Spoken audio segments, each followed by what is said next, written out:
সুহাইল ইবনে আমর নবী শাহকে যে শর্ত দিলেন তার একটি ছিল, আমাদের মধ্য থেকে কেউ তোমার কাছে এলে তোমার ধর্মেই থাকুক, তুমি তাকে আমাদের কাছে ফিরিয়ে দেবে, আমাদেরও তার মাঝে বাধা দেবে না। মুমিনরা এতে বিরক্ত হলেন, তবু সুহাইল অনড় রইলেন। নবী শাহ চুক্তি লিখলেন। সেদিন তিনি আবু জান্দালকে তার পিতা সুহাইলের কাছে ফিরিয়ে দিলেন। ওই মেয়াদে যে মুসলিম পুরুষ আসত তাকেও ফেরত দেওয়া হতো। তবে মুমিন নারীরা হিজরত করে আসছিলেন। তাদের মধ্যে যুবতী উম্মু কুলসুম বিনতে উকবা ইবনে আবি মুয়াইত রাসূলুল্লাহর কাছে এলেন। তার আত্মীয়রা তাকে ফেরত চাইলে নবী শাহ ফেরালেন না। দারুণ বিধান নাজিল হলো, মুমিন নারীরা হিজরত করে এলে তাদের পরীক্ষা করো, আল্লাহ তাদের ঈমান জানেন। তাদের মুমিন পেলে তাদের কাফিরদের কাছে ফিরিও না, তারা পরস্পরের জন্য হারাম। এই রায় পুরুষদের প্রতি সীমিত ছিল, নারীরা বাইরে রইল। আয়েশা, নবী ওই আয়াতে মুমিনাদের পরীক্ষা নিতেন।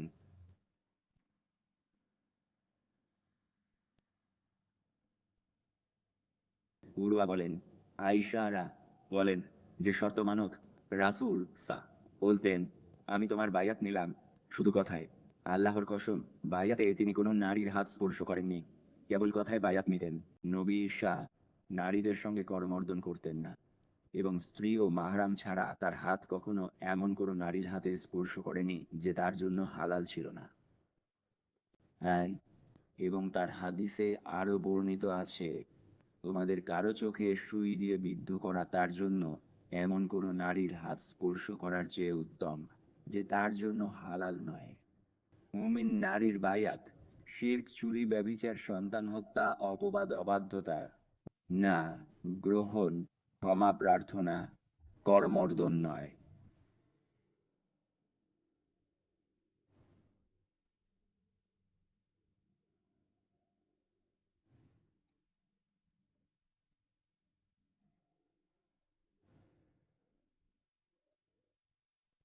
জিয়াদ ইবনে আলাকা বলেন, আমি জারিরকে রাগ বলতে শুনেছি, আমি রাসূলুল্লাহকে বায়াত করি। তিনি শর্ত দেন প্রত্যেক মুসলিমের প্রতি আন্তরিক উপদেশ দিতে। আল্লাহ ইয়াহিয়া ইসমাইলের মাধ্যমে। কায়েস ইবনে আবি হাজিম জারির ইবনে আবদুল্লাহ রা থেকে বলেন, আমি রাসূলুল্লাহকে সালাত কায়েম, জাকাত দেওয়া ও মুসলিমদের প্রতি আন্তরিক পরামর্শে বায়াত করি। অধ্যায়, যখন পরাগায়ন করা খেজুর গাছ বিক্রি করা হয়। আমাদের কাছে আবদুল্লাহ ইবনে ইউসুফ বর্ণনা করেছেন, তিনি বলেন, আমাদের কাছে মালিক নাফি থেকে, তিনি আবদুল্লাহ ইবনে উমার রা থেকে বর্ণনা করেছেন যে রাসূলুল্লাহ শাহ বলেছেন, যে ব্যক্তি পরাগায়ন করা খেজুর গাছ বিক্রি করে, তিনি খুতবায় বলেছিলেন, যে ব্যক্তি পরাগায়ন করা খেজুর গাছ বিক্রি করে তার ফল বিক্রেতার জন্য, যদি না ক্রেতা কোনো শর্ত আরোপ করে। সুতরাং যদি পরাগায়নের আগে খেজুর গাছ বিক্রি করা হয়, অর্থাৎ পুরুষ খেজুর গাছের পরাগরেণু স্ত্রী গাছের ফলের উপর দেওয়ার আগে, তাহলে ফল ক্রেতার হবে। কিন্তু যদি পরাগায়নের পরে খেজুর গাছ বিক্রি করা হয়, তাহলে গাছের উপর থাকা ফল বিক্রেতার হবে, যদি না ক্রেতা শর্ত আরোপ করে। অর্থাৎ আপনি আমাকে গাছ এবং এর উপরের ফল বিক্রি করবেন। যদি এই শর্ত করা হয় তবে তা সঠিক হবে। অন্যথায় যদি পরাগায়ন হয়ে গিয়ে থাকে তবে ফল বিক্রেতার।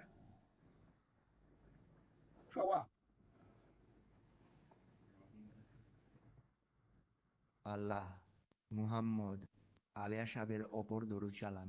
বুখারীতে, আল্লাহ আপনাদের ওপর সন্তুষ্ট হন। অধ্যায়, বিক্রয় শর্ত। একই সূত্রে আব্দুল্লাহ ইবনু মাসলামা, আলাইস ইবনু শিহাব, উরা, আয়শা আরা এবং আল্লাহর সব সৎ বান্দার ওপর সন্তুষ্টি ও রহমত। আয়শা জানান, বাড়িরা তার মুক্তির চুক্তি কিতাবাহ পরিশোধে সাহায্য চাইতে এলো, এখনো কিছুই দেওনি। আয়শা বললেন, তোমার প্রভুদের কাছে যাও, তারা রাজি হলে আমি মূল্য পরিশোধ করব, আর আনুগত্য ওলা আমার হবে, তাহলে না আমি তা করব। বাড়িরা ফিরে গিয়ে মালিকদের তখনই জানালো। বাড়িরা তার মালিকদের কাছে কথা বললেন, কিন্তু তারা অস্বীকার করলো এবং বলল, যদি সে তোমার পক্ষ থেকে মূল্য পরিশোধ করতে চায় তবে সে তা করতে পারে, কিন্তু তোমার আনুগত্য আমাদেরই থাকবে। এ কথা রাসূলুল্লাহ শাহকে জানানো হলে তিনি তাকে বললেন, তাকে কিনে নাও এবং মুক্ত করে দাও, কারণ আনুগত্য তো তারই যে মুক্ত করে। অর্থাৎ যে শর্ত শরীয়তের মূল বিধানের পরিপন্থী তা প্রত্যাখ্যাত, গৃহীত হবে না। ওয়ালা কেবল মুক্তিদাতার।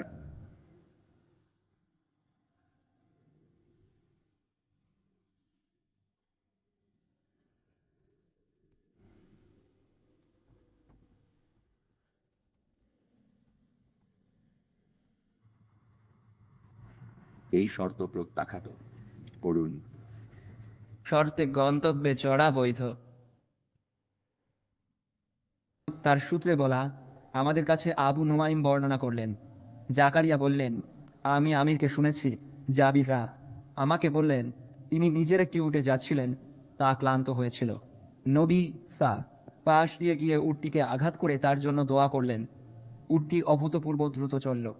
নবী বললেন, এটা আমাকে বিক্রি করো। আমি বললাম, হ্যাঁ। পরে তিনি আবার বললেন, আমি বিক্রি করলাম, তবে বাড়ি পৌঁছানো পর্যন্ত সবার থাকার শর্ত রাখলাম। আল্লাহ তার সৎ বান্দাদের ওপর সন্তুষ্ট। যখন আমরা পৌঁছালাম, আমি উটটি নিয়ে তার কাছে এলাম এবং তিনি আমাকে এর মূল্য পরিশোধ করলেন।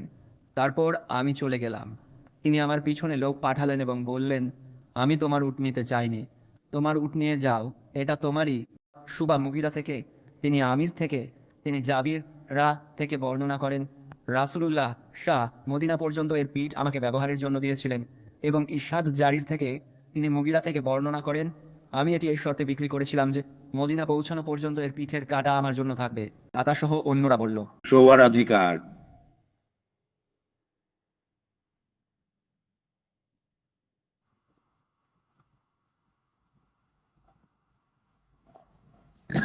সওয়ারি নেই, মদিনা পর্যন্ত পিঠটা তোমার।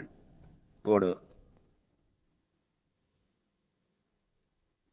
আতা ও অন্যরা বললেন যে মদিনা পর্যন্ত তার পিঠ তোমার।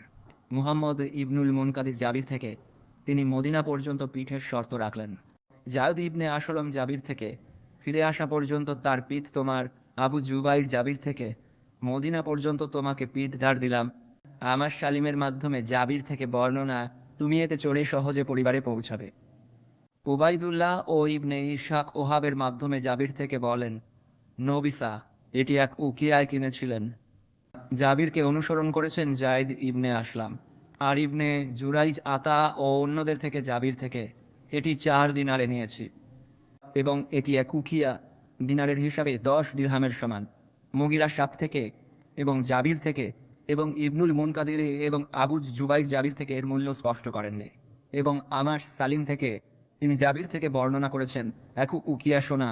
আবু ইশাক সালিম জাবির 200 দিরহাম। দাউদ ইবনে কাইস উবাইদুল্লাহ ইবনে মিকসামের সূত্রে জাবির থেকে, তিনি তাবুক পথে এটি কিনেছিলেন, মনে হয় বলেছিলেন 4 উকিয়ার মূল্য। আবু নাদরা জাবির রা থেকে বর্ণনা করেছেন, তিনি এটি 20 দিনারে কিনেছিলেন এবং সাবির কথা এক উকিয়া এবং শর্তারোপের আধিক্য আমার কাছে অধিকতর সঠিক, এটি আবু আবদুল্লাহ বলেছেন। উকিয়ায়, যেটি 10 দিরহামের সমান, এই সোনার উকিয়ার ভিত্তিতেই তারা তা বিক্রি করেছিল। এবং এটি ঠিক করার পর উটটি তাকে ক্লান্ত করে ফেলেছিল, এমনকি সে কাফেলা থেকে পিছিয়ে পড়েছিল। রাসূলুল্লাহ শাহ মাঝে মাঝে যুদ্ধে পিছনে থাকতেন। তিনি কাফেলার শেষে থাকতেন যাতে তিনি দেখতেও খেয়াল রাখতে পারেন যে তাদের মধ্যে কেউ পিছিয়ে পড়েছে কিনা বা বিচ্ছিন্ন হয়ে গেছে কিনা। এবং যখন তিনি এগিয়ে যেতেন, তখন তিনি কাউকে তাদের পিছনে, সেনাবাহিনীর পিছনে রেখে যেতেন। প্রত্যেক যুদ্ধে যখন তিনি এগিয়ে যেতেন, তখন তিনি কাউকে সেনাবাহিনীর পিছনে হাঁটার দায়িত্ব দিতেন, যাতে সে দেখতে পারে যে তাদের মধ্যে কেউ হারিয়ে গেছে, পিছিয়ে পড়েছে বা বিচ্ছিন্ন হয়ে গেছে কিনা। এই যুদ্ধে তিনি মদিনা থেকে দেরিতে ফিরছিলেন এবং দেখলেন একজন ব্যক্তি উটের সাথে লড়াই করতে করতে হাঁটছে। তিনি হলেন সাইজিদুনা জাবির। তিনি জিজ্ঞাসা করলেন, তোমার কি হয়েছে? তিনি বললেন, হে আল্লাহর রাসূল, উটটি হাঁটছে না, ক্লান্ত হয়ে পড়েছে এবং আমরাও ক্লান্ত হয়ে পড়েছি। তিনি বললেন, এর থেকে নামো, একে বসাও। নবী শাহ তার উট থেকে নেমে একটি লাঠি নিয়ে উটটিকে খোঁচা দিলেন। উটটি উঠে দাঁড়াল। তিনি বললেন, এর উপর চড়ো। তিনি চড়লেন আর উটটি দ্রুত চলতে লাগলো। তিনি বললেন, এটাকে ধরে রাখো, এটি আমাদের উটনিকে ছাড়িয়ে যাচ্ছে। তারপর তিনি আমাদের সাথে কথা বললেন এবং আলাপ করলেন। তিনি তাকে বললেন, তার হাতে হলুদের দাগ দেখেছেন এবং জিজ্ঞেস করলেন, বিয়ে করেছো? পরে বললেন, উটটি আমাকে বিক্রি করবে। আমি বললাম, না। তিনি পুনরায় বললেন, লজ্জায় বললাম, হ্যাঁ। তিনি জিজ্ঞাসা করলেন, মদিনায় আমার আরোহণের কি হবে? তিনি বললেন, এই শর্তে যে মদিনা পর্যন্ত এর পিঠে চড়ার অধিকার তোমার থাকবে, তুমি এর উপর চড়ে মদিনা পর্যন্ত যাবে। তিনি বললেন, নবী শাহ যখন মদিনায় পৌঁছালেন, তখন জাবেররা তার উটটি নিয়ে নবী শাহ এর কাছে গেলেন। তিনি উটটিকে তার ঘরের নিচে বেঁধে রেখে ভিতরে গিয়ে খবর দিলেন যে তিনি উট নিয়ে এসেছেন। নবী শাহ বেলাল রা কে বললেন, তাকে এক উকিয়া সোনা ওজন করে দাও। বেলাল রা তাকে তা দিলেন।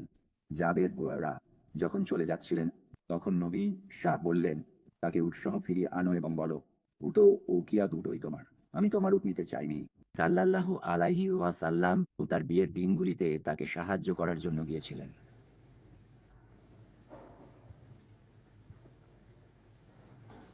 বিসমিল্লাহির রাহমানির রাহিম। সব প্রশংসা আল্লাহ, বিশ্বজগতের রব। সালাম নবী মুহাম্মদ, পরিবার ও সাহাবীদের উপর। আমিন।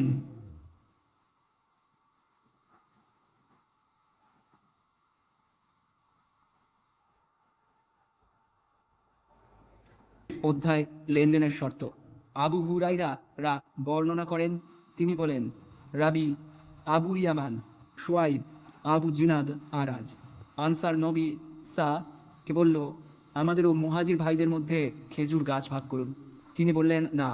তখন তারা বলল, আপনারা আমাদের খরচ পরিশ্রম নিন, আমরা ফলের অংশ দেব। মুহাজিররা বলল, আমরা শুনলাম ও মান্য করলাম। এভাবে বিষয়টি পারস্পরিকভাবে মীমাংসা হয়ে তৎক্ষণাৎ কার্যকর হলো।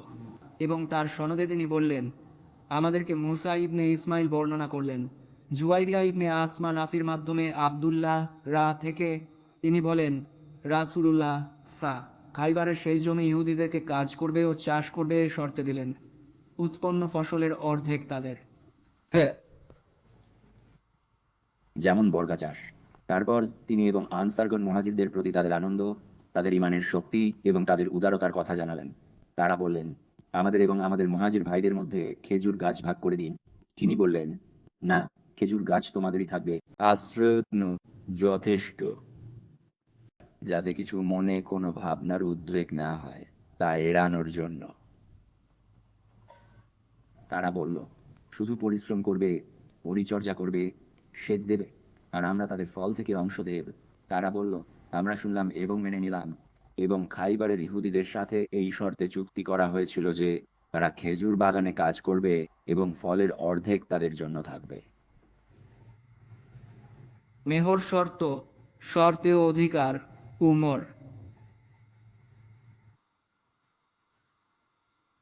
মিশওয়ার বলেন, আমি নবী শাহকে তার এক জামাতার কথা উল্লেখ করতে শুনেছি এবং তিনি তার সাথে বৈবাহিক সম্পর্কের জন্য তার প্রশংসা করেছেন। তিনি বললেন, তিনি আমাকে সত্য বলেছেন, প্রতিশ্রুতি দিয়েও রেখেছেন। এবং তার সূত্রে তিনি বলেন, আমাদের কাছে আব্দুল্লাহ ইবনে ইউসুফ বর্ণনা করেছেন। তিনি বলেন, আমাদের কাছে লাইস বর্ণনা করেছেন। তিনি বলেন, আমার কাছে ইয়াইদ ইবনে আবি হাবিব বর্ণনা করেছেন।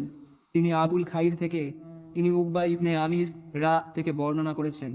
তিনি বলেন, রাসূলুল্লাহ বলেছেন, যে শর্তগুলো পূরণ করা সবচেয়ে বেশি জরুরি তা হলো সেই শর্তগুলো যার মাধ্যমে তোমরা স্ত্রীর সাথে মিলনকে হালাল করেছো।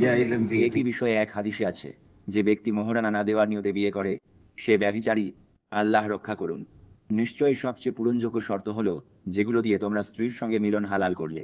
হ্যাঁ, ঠিক। স্বভাব। ফলভাগ নিষিদ্ধ, রৌপ্যে বৈধ।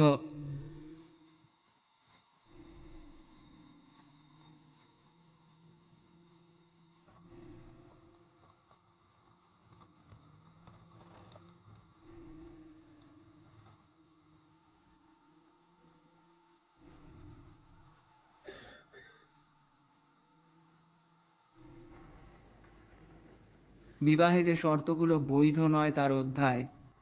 তিনি জানান, মুসাদ্দাদ আমাদের শুনালেন, ইয়াইদ ইবনে জুরাই, এরপর মামার জুহরি সাইদ হয়ে আবু হুরাইরা সূত্রে নবী সা ও তার সাহাবীদের ওপর শান্তি ও বরকত বলেন, শহুরে লোক বেদুইনের হয়ে বিক্রি করবে না কখনো। পরস্পর নজস করো না। কেউ ভাইয়ের বিক্রির ওপর দর বাড়াবে না। কারো বিয়ের প্রস্তাবের ওপর প্রস্তাব দেবে না। কোনো নারী সহধর্মিনী বোনের তালাক চাইবে না তার পাত্র খালি করে নিজেরটি পূর্ণ করতে। শর্তটি জায়েজ নয়, বাতিল, গুনাহ।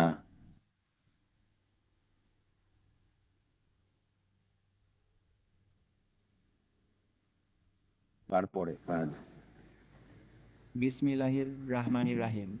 সমস্ত প্রশংসা আল্লাহ, বিশ্বজগতের রব। আমাদের নবী মুহাম্মদ, তার পরিবার সাহাবাদের উপর শান্তি সর্বদা। আপনাদের সনদে ইমাম মুহাম্মদ ইবন ইসমাইল আল বুখারী পর্যন্ত। তার ও আপনাদের জ্ঞানে দুই দুনিয়ায় উপকৃত হই, আমিন। অধ্যায় হুদুদ, ইসলামী দণ্ডবিধি এর ক্ষেত্রে যে শর্তগুলো বৈধ নয়।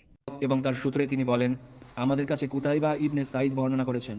তিনি বলেন, আমাদের কাছে লাইস ইবনে শিহাব থেকে, তিনি উবাইদুল্লাহ ইবনে আবদুল্লাহ ইবনে উতবাহ ইবনে মাসুদ থেকে, তিনি আবু হুরায়রা ও জায়েদ ইবনে খালিদ আল জুহানি রাত থেকে বর্ণনা করেছেন যে তারা উভয়ে বলেছেন, এক বেদুইন রাসূলুল্লাহ শাহ এর কাছে এসে বলল, এ আল্লাহর রাসূল, আমি আপনাকে আল্লাহর কসম দিয়ে বলছি, আপনি আমার জন্য আল্লাহর কিতাব অনুযায়ী ফয়সালা করুন। অপর প্রতিপক্ষ, যে তার চেয়ে বেশি জ্ঞানী ছিল, সে বলল, হ্যাঁ, আমাদের মধ্যে আল্লাহর কিতাব অনুযায়ী ফয়সালা করুন এবং আমাকে অনুমতি দিন। রাসূলুল্লাহ শাহ বলেন, বলো। সে বলল, আমার ছেলে এর কর্মচারী ছিল এবং তার স্ত্রীর সাথে ব্যভিচার করেছে। আমাকে জানানো হয়েছে যে আমার ছেলের শাস্তি রজম, পাথর মেরে হত্যা। তাই আমি এর বিনিময়ে 100টি ছাগল ও একটি দাসী দিয়েছি। তারপর আমি জ্ঞানীদের জিজ্ঞাসা করলাম এবং তারা আমাকে জানালো যে আমার ছেলের শাস্তি 100 বেত্রাঘাত ও 1 বছরের নির্বাসন, আর এই মহিলার শাস্তি রজম। তখন রাসূলুল্লাহ শাহ বললেন, যার হাতে আমার প্রাণ, তার কসম, আমি তোমাদের মধ্যে আল্লাহর কিতাব অনুযায়ী ফয়সালা করব। রাশি ও ছাগল ফেরত দেওয়া হবে, আর তোমার ছেলের শাস্তি 100 বেত্রাঘাত ও 1 বছরের নির্বাসন। হিউনাইফ, এই মহিলার কাছে যাও, যদি সে স্বীকার করে তবে তাকে রজম করো। তিনি বললেন, সকালে তিনি তার কাছে গেলেন, সে স্বীকার করল। রাসূলুল্লাহ শাহ আদেশ দেন তাকে রজম করা হয়। মুকাতাবের বৈধ শর্ত, প্রধান শর্তে বিক্রয়ে তার সম্মতি। সূত্রে বলেন, খাল্লাদ ইবনে ইয়াহিয়া আমাদেরকে বর্ণনা করেন, আব্দুল ওয়াহিদ ইবনে আইমান আলমাকি বর্ণনা করেন তার পিতা থেকে। তিনি বললেন, আয়েশার কাছে ঢুকলাম। আয়েশা বলেন, বাড়িরা এলো, সে মুকাতাবা ছিল। সে বলল, উম্মুল মুমিনিন, আমাকে কিনুন, আমার মালিকরা বিক্রি করছে, মুক্ত করুন। তিনি বললেন, হ্যাঁ। সে বলল, আনুগত্য শর্ত না দিলে বিক্রি করবে না, তোমার দরকার নেই। রাসূলুল্লাহ সা তা শুনলেন বা খবরটি তার কাছে পৌঁছল। তিনি বললেন, বাড়ির কি ব্যাপার? তিনি নির্দেশ দিলেন, তাকে কিনে মুক্ত করে দাও। তারা চাইলে যে শর্ত চায় করুক। পরে আমি তাকে কিনে মুক্ত করলাম, কিন্তু তার মনিবরা ওয়ালা নিজেদের জন্য শর্ত করল। তখন নবী বললেন, ওয়ালা মুক্তিদাতারই তারা শত শর্ত দিলেও। সুতরাং আল্লাহর বিধানের পরিপন্থী কোনো কিছুর কোনো গুরুত্ব নেই। বিসমিল্লাহির রহমানির রাহিম। সব প্রশংসা আল্লাহর, জগতের রব। নবী মুহাম্মদ, পরিবার সাহাবীদের উপর সালাম। আপনাদের সনদে বুখারী রহ, আল্লাহ তাদের জ্ঞানে উপকার দিন, আমাদের আপনাদের সন্তুষ্ট হন। তিনি বললেন, অধ্যায় তালাকের শর্তাবলী। ইবনুল মুসাইয়াব, হাসান এবং আতা বলেন, তালাকে আগে বা পরে শর্তারোপ করা হলে সে তার শর্তের অধিক হকদার। এবং একই সূত্রে আমাদের কাছে মুহাম্মদ ইবনে আরারা বর্ণনা করলেন, সুবা আদি ইবনে সাবিত থেকে, তিনি আবু হাজিম থেকে, তিনি আবু হুরাইরা থেকে। তিনি বলেন, রাসূলুল্লাহ নিষেধ করেছেন পথিমধ্যে ধরে কেনা, মুহাজিরের বেদুইনের পক্ষ থেকে কেনা এবং আরও নারীর শর্তে বোনের তালাক। তিনি ভাইয়ের দরদামে বাড়তি দর দেওয়া নিষিদ্ধ, নাজস্ব ও তাসরিয়াও নিষিদ্ধ। মুয়াজ, আব্দুস সামাদ সুবা থেকে, গুন্দার আব্দুর রহমান, নাজর হাজ্জাজ, নিষেধ। আদম, আমাদের নিষেধ। অধ্যায় মানুষের সাথে মৌখিক শর্তাবলী। এই সূত্রে তিনি বললেন, ইব্রাহিম ইবন মুসা বললেন, ইসাম জানালেন যে ইবনু জাইজ তাকে জানালেন। তিনি বললেন, আমাকে ইয়ালা ইবন মুসলিম ও উবাইদ ইবন দিনার সাইদ ইবন জুবাইর থেকে জানালেন। তাদের একজন বেশি বর্ণনা করেন, অন্যরা সাইদ ইবন জুবাইর থেকে তার বয়ান শুনেছে। ইবন আব্বাসের কাছে ছিলাম, তিনি বললেন, উবাই কাব আমাকে বলেছিলেন। রাসূল বললেন, মুসা আল্লাহর রাসূল। হাদিসটি উল্লেখ হলো, তিনি বললেন, বলিনি তুমি আমার সঙ্গে ধৈর্য ধরতে পারবে না, প্রথম ভুলে, দ্বিতীয় শর্ত, তৃতীয় ইচ্ছাকৃত। বললেন, ভুলের জন্য ধরবেন না, আমাকে কষ্ট দেবেন না। ছেলেকে পেয়ে তাকে হত্যা করলেন। তিনি ধ্বংসপ্রায় দেয়াল পেলেন, তা সোজা করলেন। ইবন আব্বাস পড়তেন, তাদের সামনে রাজা ছিল। অধ্যায় ওয়ালার শর্তাবলী। এই সূত্রে তিনি বললেন, ইসমাইল বর্ণনা করেন মালিক হিসাম থেকে। অর্থাৎ তাদের পিছনে মানে তাদের সামনে একজন রাজা ছিল যে প্রতিটি নৌকা জোর করে কেড়ে নিত। যেমন তারা দুনিয়াকে ভালোবাসে এবং তাদের পিছনের দিনকে ছেড়ে দেয়। তাদের পিছনের অর্থ কি? তাদের সামনে, কিয়ামতের দিন তাদের সামনে। সুতরাং ওয়ারা পিছনে শব্দটি সামনে এবং পিছনে উভয় অর্থেই আসে। ইবনু আব্বাসের কিরাতটি একটি তাফসির। তাদের সামনে একজন রাজা ছিল। এটি আয়াতের নিজস্ব কিরাত নয়, বরং এটি ব্যাখ্যা। এবং সেই সূত্রে ইসমাইল বললেন, মালিক থেকে হিসাম ইবন উরওয়া তার পিতা মারফত আইসারা থেকে বাড়িরা এলো, বলল, আমার মালিকরা নয় উকিয়ায় মোকাতাবা করেছে বছরে এক, আমাকে সাহায্য করো। সে বলল, যদি ভালোবাসি সাহায্য করো। তিনি বললেন, তারা চাইলে দামে টাকা আমি দেব, আর তোমার ওয়ালা আমার হবে, তাহলে করব। এরপর বাড়িরা তার মালিকদের কাছে গেল ও জানালো তার কথা স্পষ্ট করে। তারা না বলল। সে ফিরল, তখন রাসূলুল্লাহ সেখানে তখনই বসেছিলেন। বলল, প্রস্তাব দিয়েছি, তারা শুধু নিজেদের ওয়ালা চাইছে। নবী শুনলেন। আয়েশা তখন সবকিছু বিস্তারিত বললেন। তিনি বললেন, তাকে নাও, তাদের জন্য ওয়ালার শর্ত করো, ওয়ালা মুক্তিদাতার। আয়েশারা তাই করলেন। এরপর রাসূলুল্লাহ লোকদের সামনে দাঁড়িয়ে তিনি আল্লাহর প্রশংসা করলেন, বললেন, কি হয়েছে? লোকেরা কেন আল্লাহর কিতাবে নেই এমন শর্ত বসায়? কিতাবে নেই এমন শর্ত বাতিল শতটি হলেও আল্লাহর ফয়সালা অধিক সত্য, তার শর্ত দৃঢ়তর, ওয়ালা শুধু মুক্তিদাতার। তারপরে আমাদের নেতা মুহাম্মদ ও তার পরিবার সাহাবাদের উপর আপনাদের সনদে ইমাম আবু আবদুল্লাহ মুহাম্মদ আল বুখারীর কাছে। আল্লাহ তাকে রহম করুন, তার জ্ঞানে দুজাহানে আমাদের উপকার দিন, আমিন। আল্লাহ আমাদের উপর আপনাদের বরকতে রাজি হন। অধ্যায় বর্গা চাষের শর্ত। ইচ্ছে হলে তোমাকে সরাবো। ইবনু উমর আহত।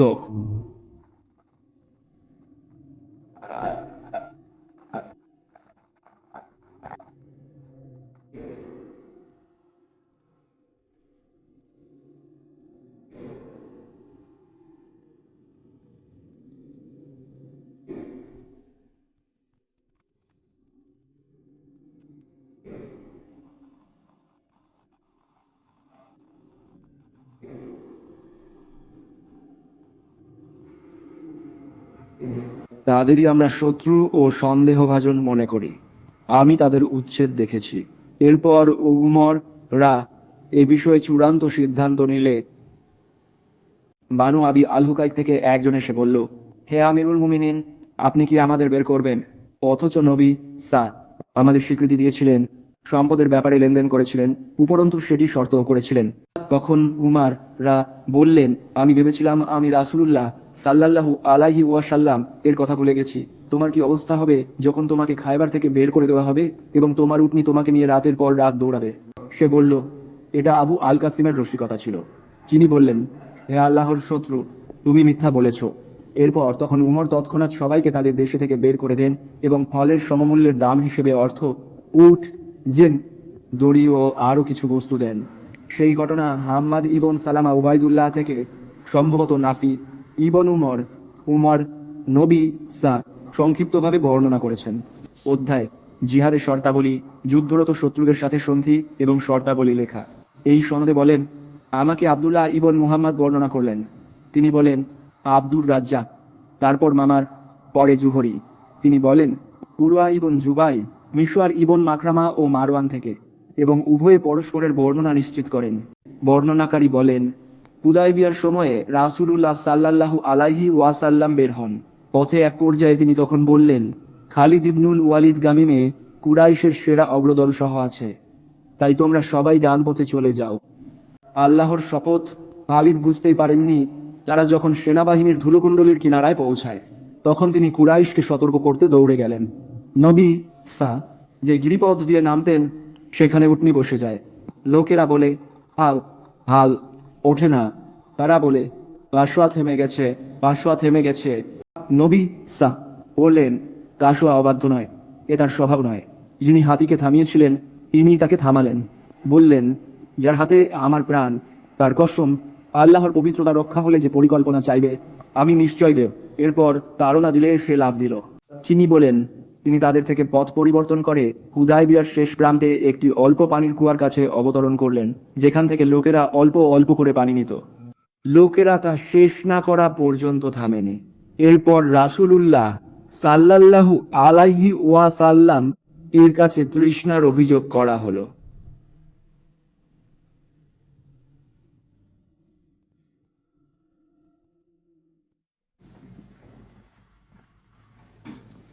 তিনি তুনির থেকে একটি তীর বের করে কূপে সেটি ঢোকাতে বললেন। আল্লাহর কসম, পানি অবিরত উতলাতে থাকলো। সবাই পরিপূর্ণ হয়ে ফিরে গেল। এমন সময় খুজার বুদাইল ইবনু ওয়ারকা কয়েক সাথী সহ এলেন। তারা তিহামার লোকদের মধ্যে রাসূলুল্লাহর বিশ্বস্ত উপদেষ্টা ছিলেন। তিনি বললেন, আবু আমির ইবনু লুয়াই হুদায়বিয়ার জলধারের পাশে ক্যাম্প করেছে এবং তার দুধেল উট ও বাচ্চা সহ তারা যুদ্ধ করবে, কাবা থেকে ঠেকাবে। রাসূল বললেন, আমরা যুদ্ধ করতে আসিনি, উমরাহে এসেছি। কুরাইশ যুদ্ধক্লান্ত, ক্ষতিগ্রস্ত। চাইলে আমি নির্দিষ্ট মেয়াদে সন্ধি দেব। তারা আমাকে মানুষের থেকে সরতে দিক। আমি জিতলে তারা এতে প্রবেশ করুক, না চাইলে বিশ্রাম পাক। অস্বীকার করলে যার হাতে আমার প্রাণ, আমি এই ব্যাপারে তাদের সাথে যুদ্ধ করব যতক্ষণ না আমার গর্দান বিচ্ছিন্ন হয়ে যায়, এবং আল্লাহ তার নির্দেশ অবশ্যই কার্যকর করবেন।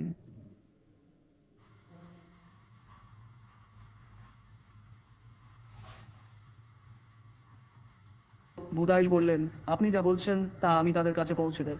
তিনি বলেন, সে চলতে চলতে কুরাইশদের কাছে এসে বলল, আমরা এই লোকটির কাছ থেকে এসেছি এবং তাকে কিছু কথা বলতে শুনেছি। তোমরা যদি চাও আমরা তা তোমাদের সামনে পেশ করতে পারি। তিনি প্রথমে বললেন, আমাদের বোকারা না, তাদের বোকারা। তারা বলল, তার সম্পর্কে আমাদের কিছু জানানোর দরকার নেই। তখন তাদের বুদ্ধিমান বলল, তুমি তাকে যা বলতে শুনেছ তা আনো। সে বলল, আমি তাকে এমন বলতে শুনেছি। এরপর সে নবীর কথা তাদের জানালো। তখন উরওয়া ইবনু মাসুদ দাঁড়িয়ে বললেন, হে আমার জাতি, আমি কি তোমাদের পিতার মতো নই? তারা বলল, হ্যাঁ। সন্তান ও হ্যাঁ, দোষ না। সে বলল, তোমরা কি জানো না যে আমি ও কাজের লোকদেরকে আহ্বান করেছিলাম? যখন তারা আমাকে সাড়া দিল না, তখন আমি আমার পরিবার, সন্তান এবং যারা আমার আনুগত্য করে তাদের নিয়ে তোমাদের কাছে এসেছি। তারা বলল, হ্যাঁ। সে বলল, এই ব্যক্তি পথ দেখিয়েছে, গ্রহণ করো, আমাকে তার কাছে যেতে দাও। তারা বলল, যাও। সে তার কাছে এসে নবী শাহ এর সাথে কথা বলতে লাগলো। নবী শাহ তাকে বুদাইলের মতো একই কথা বললেন। উরওয়া তখন বলল, হে মুহাম্মদ, আপনি যদি আপনার কওমের ব্যাপারটি সম্পূর্ণভাবে উচ্ছেদ করে দেন, তবে আপনি কি এর আগে কোনো আরবের কথা শুনেছেন যে নিজের লোকজনকে ধ্বংস করেছে? আর যদি অন্য কিছু হয়, তবে আল্লাহর কসম, আমি কোনো সম্ভ্রান্ত মুখ দেখছি না। আমি কেবল কিছু উচ্ছৃঙ্খল লোক দেখছি যারা পালিয়ে যাবে এবং আপনাকে ছেড়ে দেবে। তখন আবু বকর সিদ্দিক তাকে বললেন, লাতের লজ্জাস্থান চষো, আমরা কি তার কাছ থেকে পালিয়ে যাব এবং তাকে ছেড়ে দেব? তিনি কে? আবু বকর। তিনি বললেন, যার হাতে আমার প্রাণ, তার কসম, যদি আমার উপর তোমার কোনো অনুগ্রহ না থাকতো, যার প্রতিদান আমি এখনো দিইনি, তাহলে আমি তোমার জবাব দিতাম। এর কারণে নবীর দাড়ি ধরতো।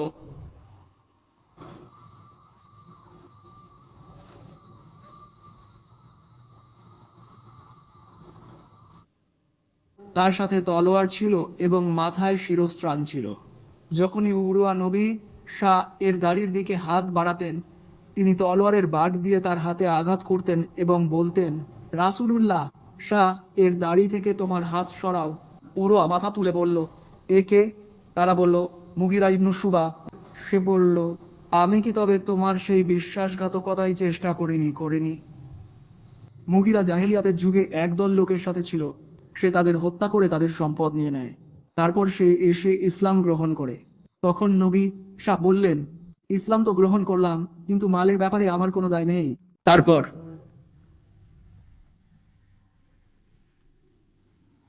বিসমিল্লাহির রহমানির রাহিম। তারপর উরওয়া নবী শাহ এর সাহাবীদের দিকে তীক্ষ্ণ দৃষ্টিতে তাকাতে লাগলো। সে বলল, আল্লাহর কসম, রাসূলুল্লাহ শাহ যখনই থুথু ফেলতেন, তা তাদের কারো না কারো হাতেই পড়ত, আর সে তা মুখে ও শরীরে মেখে নিত। তিনি যখন কোনো আদেশ দিতেন, তারা তা পালনে ছুটে যেত। তিনি যখন অজু করতেন, তার অজুর পানি নেওয়ার জন্য তারা প্রায় পরস্পরের সাথে লড়াই লেগে যেত। তিনি যখন কথা বলতেন, তারা তার সামনে নিজেদের কণ্ঠস্বর নিচু রাখত এবং সম্মানের কারণে তার দিকে সরাসরি তাকাত না। উরওয়া তার সঙ্গীদের কাছে ফিরে গিয়ে বলল, হে আমার কওম, আল্লাহর কসম, আমি রাজাদের দরবারে গিয়েছি, কাইসার, ইসরা ও নাজ্জাশীর দরবারেও গিয়েছি। আল্লাহর কসম, আমি কোনো রাজাকেও দেখিনি যাকে তার সঙ্গীরা মুহাম্মদ শাহ এর সাহাবীদের মতো সম্মান করে। আল্লাহর কসম, তিনি থুথু ফেললে তা তাদের কারো না কারো হাতে পড়ে এবং সে তা মুখে ও শরীরে মেখে নেয়। তিনি আদেশ দিলে তারা তা পালনে ছুটে যায়। তিনি অজু করলে তারা তার অজুর পানি নেওয়ার জন্য প্রায় লড়াইয়ে লিপ্ত হয়ে পড়ে। তিনি কথা বললে তারা নিজেদের কণ্ঠস্বর নিচু করে এবং সম্মানের কারণে তার দিকে সরাসরি তাকায় না। তিনি তোমাদের সামনে একটি সঠিক পথের প্রস্তাব দিয়েছেন, তোমরা তা গ্রহণ করো। তখন বনু কিনানার এক ব্যক্তি বলল, আমাকে তার কাছে যেতে দাও। তিনি বললেন, যাও যাও। যখন সে নবী ও সাহাবীদের কাছে এলো, রাসূলুল্লাহ বললেন, এ তো অমুক। সে এমন কওমের যারা সম্মান করে, তারা হারামে উৎসর্গীকৃত কোরবানির পশুকে সম্মান করে, তারা কুরবানির উটকে মান্য করে। সেগুলো পাঠালো। লোকেরা তালবিয়া বলে স্বাগত দিল। দেখে বলল, সুবহানাল্লাহ, এদের কাবায় যেতে বাধা দিও না। উটগুলো মালা পরানো চিহ্নিত, থামিও না। বাইতুল্লাহ থেকে বাধা দেওয়া। তারপর তিনি দাঁড়ালেন।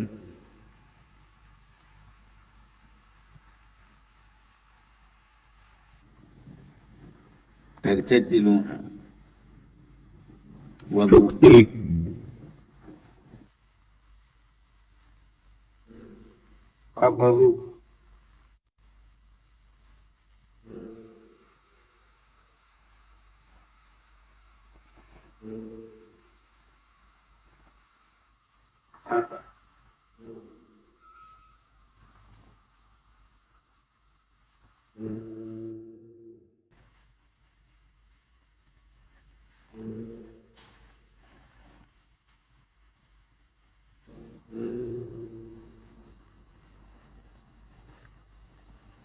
in right. তিনি বলেন, তখন ওমর ইবনুল খাত্তাব বললেন,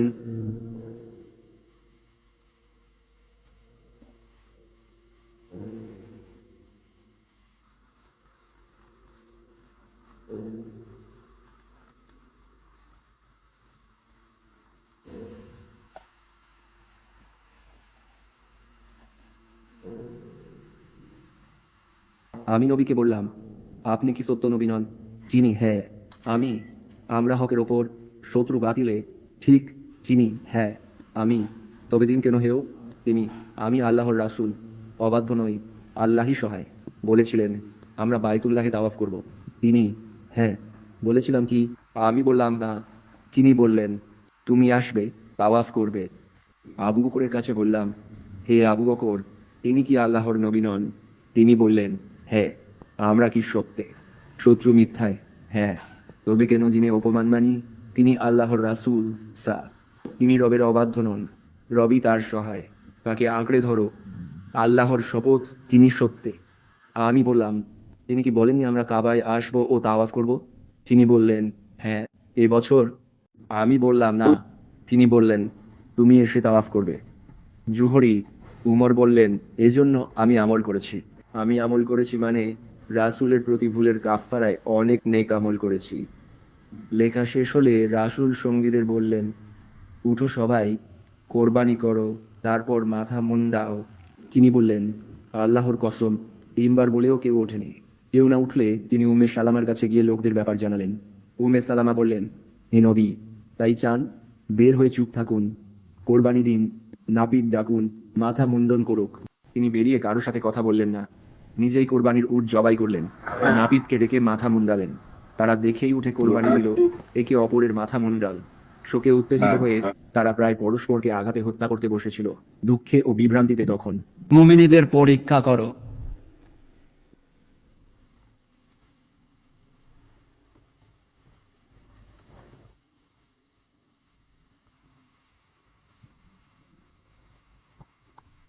তখন উমর সেদিন তার দুই মুশরিক স্ত্রীকে তালাক দেন। তাদের একজনকে মুয়াবিয়া ইবনু আবি সুফিয়ান এবং অন্যজনকে সাফওয়ান ইবনু উমাইয়া বিয়ে করেন। সেই ঘটনায় সেই বছরে মুমিনদের জন্য মুশরিক নারীদের বিয়ে করা হারাম হওয়ার বিধান আসে। এর আগে তা জায়েজ ছিল। উমরের দুই মুশরিক স্ত্রী নিষেধের সাথে সাথেই তালাক। সওয়াব। তারপর নবী মদিনায় ফিরলেন। কুরাইশের মুসলিম আবু বাশির তার কাছে এলেন। তাকে আনতে তারা দুজন পাঠালো। তারা বলল, আমাদের জন্য যে চুক্তি করেছিলেন তিনি তা দুইজনের হাতে দিলেন। তারা নিয়ে জুলহুলাইফায় পৌঁছালো। তারা নেমে খেজুর খেল। আবু বাসির একজনকে বললেন, আল্লাহর কসম, এই অমুক, তোমার তলোয়ার ভালো ভালো পরীক্ষা করেছি, দেখালেন।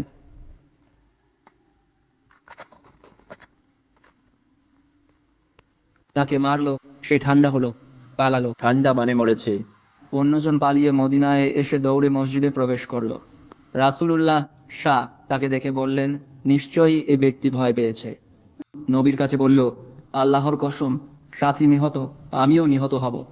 আবু বাসির, নবী, আল্লাহর কসম, তিনি অঙ্গীকার রেখেছেন, আমাকে ফিরিয়েছিলেন, আল্লাহ তাদের থেকে বাঁচিয়েছেন। হায়!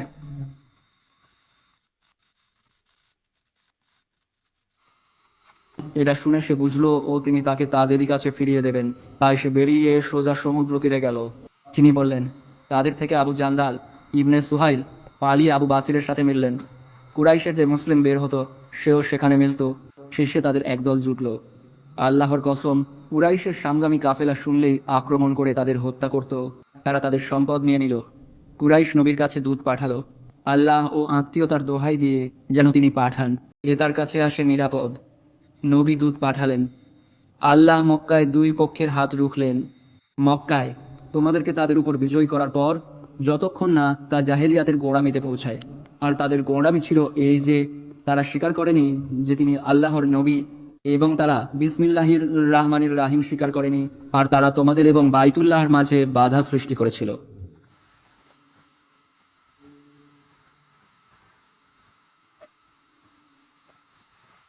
তোমার সৃষ্টির শ্রেষ্ঠতমের উপর সর্বোত্তম দরুদ। হে আল্লাহ, মুহাম্মদ, তার পরিবার ও সাহাবাদের জন্য দরুদ ও সালাম বর্ষাও। আপনার জ্ঞান সংখ্যা ও বাণীকালী যত স্মরণকারীরা করে, গাফিলরা আপনার স্মরণে গাফিল। আল্লাহুম্মা, শ্রেষ্ঠ দরুদ আপনার সৌভাগ্যবানতম সৃষ্টির উপর। দরুদ সালাম হোক মুহাম্মদ, তার আল ও সাহাবাদের ওপর। আপনার জ্ঞানসম ও কালিসম স্মরণকারীরা করে, গাফিলরা ভুলে। তেলা দরুদ ও সালাম দিন শ্রেষ্ঠ সৃষ্টি মুহাম্মদ, তার পরিবার সাহাবীদের, আপনার জ্ঞান সংখ্যা ও বাণীর কালী।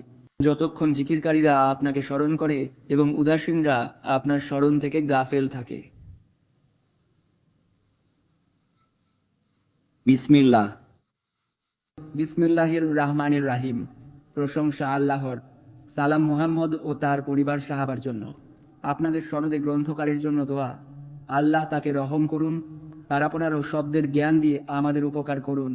আমাদের ও মুসলমানদের রক্ষা করুন। আমাদের ও উভয় পিতামাতার উপর সন্তুষ্ট থাকুন। তিনি বললেন, উমর ইবন আব্দুল আজিজ ও কাব আলাহবার ইরাকে এলেন। ইবন উমর দাসকে জিজ্ঞেস করলেন, কোথায় থাকো? সে, ইরাক। বললেন, কেমন? শুনেছি ইরাকে যে থাকে আল্লাহ তার জন্য বিপদের সঙ্গী নির্ধারণ করেন। একদিন কাব আবার ইরাকের কথা উল্লেখ করে বললেন, সেখানে 10 ভাগের 9 ভাগই মন্দ এবং সেখানে দুরারোগ্য ব্যাধি রয়েছে।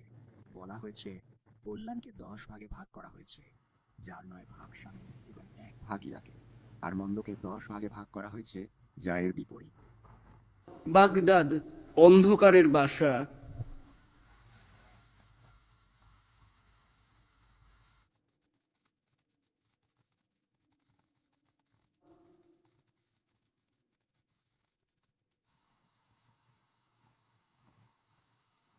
বিসরো আল হাফি বলতেন, বাগদাদে ইবাদতকারীর উদাহরণ হলো প্রাঙ্গণে ইবাদতকারীর মতো। আর তিনি বলতেন, এখানে থাকার ব্যাপারে আমার অনুসরণ করো না। যে এখান থেকে চলে যেতে চায় সে চলে যাক। আহমদ ইবনে হাম্বল বলতেন, যদি এই শিশুরা আমাদের সাথে না থাকতো তাহলে এই শহর ছেড়ে চলে যাওয়াই আমার কাছে পছন্দনীয় ছিল।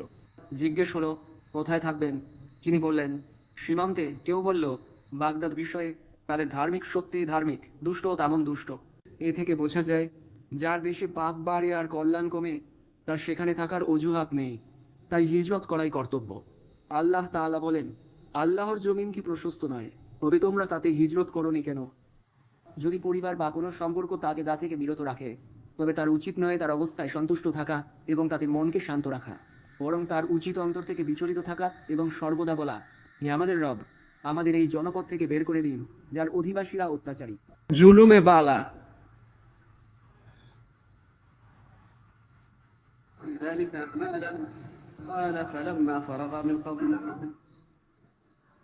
আল্লাহ আলে ইয়াসিনের উপর রহমত করুন।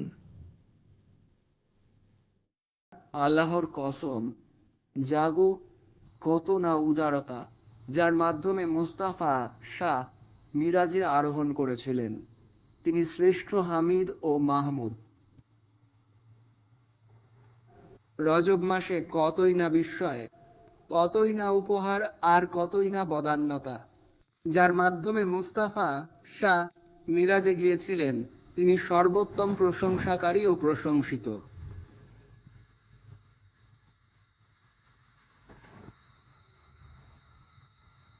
তিনি নিকটবর্তী হলেন এবং সীমাহীন দানে ঝুলে পড়লেন। আমাদের কাছে আমাদের রবের পক্ষ থেকে শান্তি নিয়ে এসেছেন, যিনি সর্বোত্তম উপাস্য।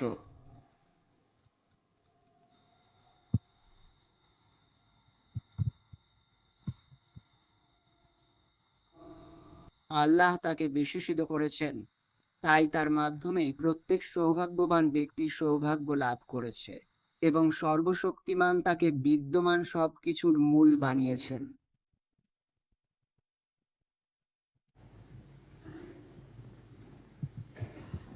তিনি সাহায্যের উৎস এবং আল্লাহর দ্বারা মহাবিশ্ব বিস্তৃত। তিনি পিতা এবং সমগ্র মহাবিশ্ব তার সন্তান তুল্য হয়েছে।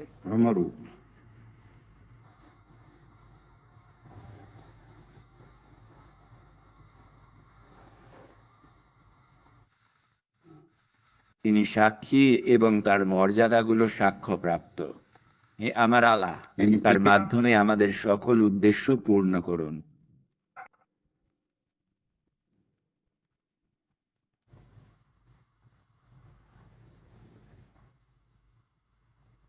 এবং আমাদের প্রত্যেককে তার প্রিয়জনদের মধ্যে গণ্য করুন, যাতে আমরা তার সাথে মিলিত হয়ে ভালোবাসার সাজানো মুক্তা লাভ করি।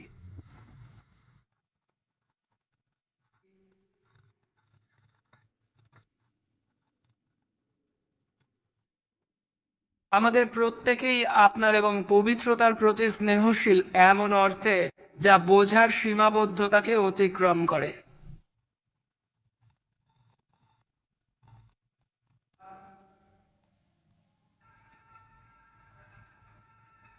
এ ব্যাপক অনুগ্রহশীল এই মাসে আমাদের অনুগ্রহ দান করুন, যাতে আমরা আপনার সাথে এবং আহমদের সাথে সংযুক্ত হতে পারি, যিনি সর্বোচ্চ প্রশংসার অধিকারী ও মহাপ্রশংসিত।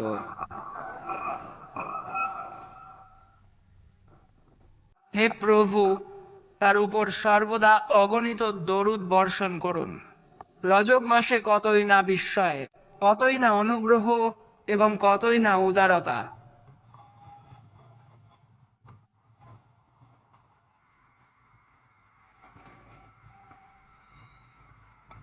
আল্লাহ আমাদের ক্ষমা করুন। রজবে ও রজবের পরেও আপনার উদারতা থেকে অংশ দিন। রজবের প্রথম রাত, সব রাত 3 ঘন্টাই বরকত দিন। আমাদের তাদের দলে রাখুন যারা প্রশস্ত উদারতা, ধারাবাহিক অনুগ্রহ, রহমতের বৃষ্টি ও দীপ্ত আলো পায়। আমাদের মর্যাদা উন্নত করুন। সুপারিশকারীর সাথে বন্ধন দৃঢ় করুন। তার বহনের বরকত, নৌকার বহন ও ওহির নিদর্শনের বরকত ফিরিয়ে দিন, যা সচেতন কর্ণ গ্রহণ করে। আমাদেরকে নৈকট্যের স্তরে তুলুন, কাছে আনুন, বোঝা ও সত্য দিন, সন্তুষ্টির জন্য একনিষ্ঠ করুন। নবীর ইসলামী রাজের বরকতে সব ক্ষতি, অত্যাচার, বিদাত ও বিপদ থেকে রক্ষা করুন। আমাদেরকে হেদায়েতে স্থির করুন, সমর্থিত বিজয়ী দলে রাখুন। রজব শাবানে বরকত দিন, রমজানে পৌঁছান। রোজা কিয়ামে সহায় দিন, পাপ থেকে রক্ষা। অল্প ঘুমে সন্তুষ্ট রাখুন, লক্ষ্য দিন। উম্মাহ ঠিক করুন, দুঃখ দূর করুন, রহমতে দেখুন, সুসমাপ্তি দিন, কল্যাণ ও সুস্থতায় মুক্তি দিন। আপনি অতি উদার, পরম দয়ালু। প্রশংসা আল্লাহর রব্বুল আলামিন। মুহাম্মদের দরবারে তার উপর, তার পরিবার ও সঙ্গীদের উপর শান্তি, রহমত ও বরকত বর্ষিত হোক। আল ফাতিহা। হে আল্লাহ, তার উপর, তার পরিবার ও সঙ্গীদের উপর শান্তি, রহমত ও বরকত বর্ষিত হোক। সমস্ত প্রশংসা বিশ্বজগতের প্রতিপালক আল্লাহর জন্য। আমি ক্ষমা প্রার্থনা করি।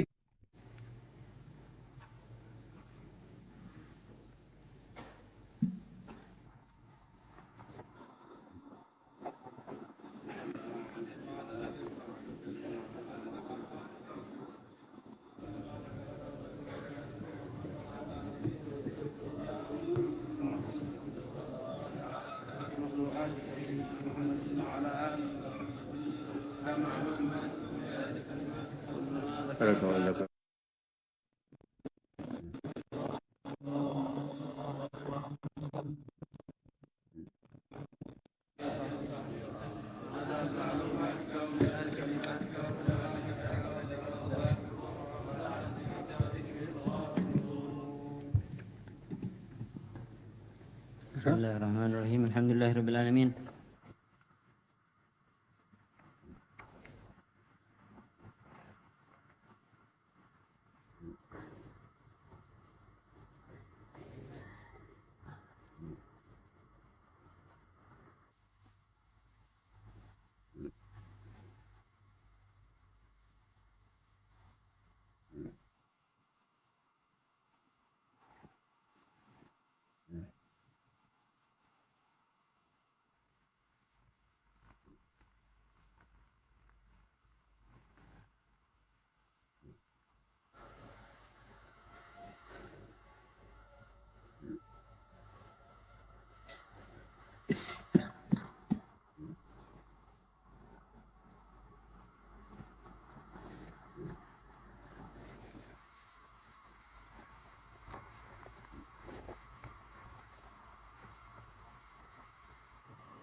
عرج المصطفى به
الكون بالله ممدود وهو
Oh,